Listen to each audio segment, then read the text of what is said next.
તો રાજ્યમાં વરસાદનો નવો રાઉન્ડ આજથી શરૂ થશે। 31 જુલાઈના રોજ અનેક જિલ્લામાં ભારે વરસાદની શક્યતા છે। વિદર્ભમાં બનેલા ઊંડા ડિપ્રેશનની રાજ્ય પર અસર પડશે। તો આજથી 2 ઓગસ્ટ દરમિયાન ભારેથી અતિ ભારે વરસાદની આગાહી વ્યક્ત કરવામાં આવી છે। 31 જુલાઈથી 2 ઓગસ્ટ દરમિયાન કચ્છ અને સૌરાષ્ટ્રમાં ભારે વરસાદની શક્યતા છે। તેમજ 3 થી 4 ઓગસ્ટ દરમિયાન કચ્છ અને સૌરાષ્ટ્રમાં છૂટાછવાયા વરસાદની આગાહી કરાઈ છે। ગાંધીનગરમાં સીઈઓસી ખાતે મળી વેધર વોચ ગ્રુપની આ બેઠકમાં તમામ સંકલિત વિભાગોને એક્શન માટે તૈયાર રહેવા કહેવામાં આવ્યું છે અને રાહત કમિશનરનો આ આદેશ છે।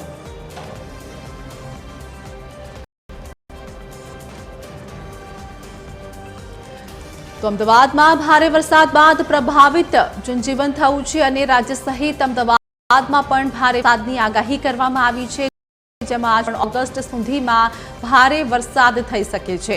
તંત્ર ભારે વરસાદની સ્થિતિને પહોંચી વળવા માટે એલર્ટ મોડ પર છે।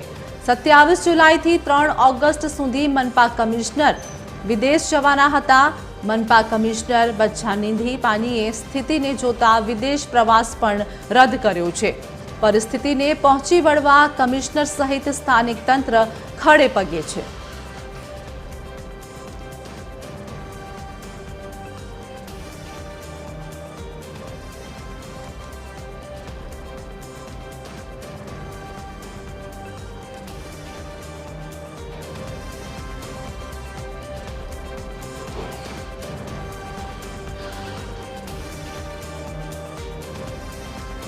તો આજ મુદ્દે हमारे साथ हमारा संवाददाता मोनिका राजपूत लाइव जोड़े गया है। मोनिका, हाल हवामान विभाग द्वारा 31 થી લઈને 2 તારીખ સુધી આગાહી કરવામાં આવી છે। અનેક વિસ્તારોમાં ભારેથી ભારે વરસાદ પણ પડી શકે છે। શું વધુ અપડેટ?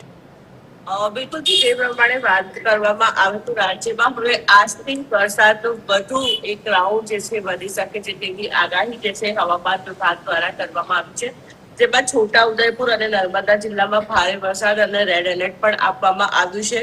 ભરૂચ અને તાપી અને વલસાડ સુરતમાં પણ આ વરસાદની આગાહી હવામાન વિભાગ દ્વારા કરવામાં આવી છે। જેમાં 31 જુલાઈએ અમદાવાદ સહિત દક્ષિણ ગુજરાતમાં પણ જે ક્યાંક રેડ એલર્ટ હવામાન વિભાગ દ્વારા આપવામાં આવ્યું છે। જે પ્રમાણે વાત કરવામાં આવે તો રાજ્યમાં જે ગુજરાત પર જે 5 જેટલી સિસ્ટમ જે છે સક્રિય બની છે અને સિસ્ટમના કારણે જે છે ગુજરાતમાં ફરી એકવાર ભારે વરસાદની આગાહી કરવામાં આવી છે।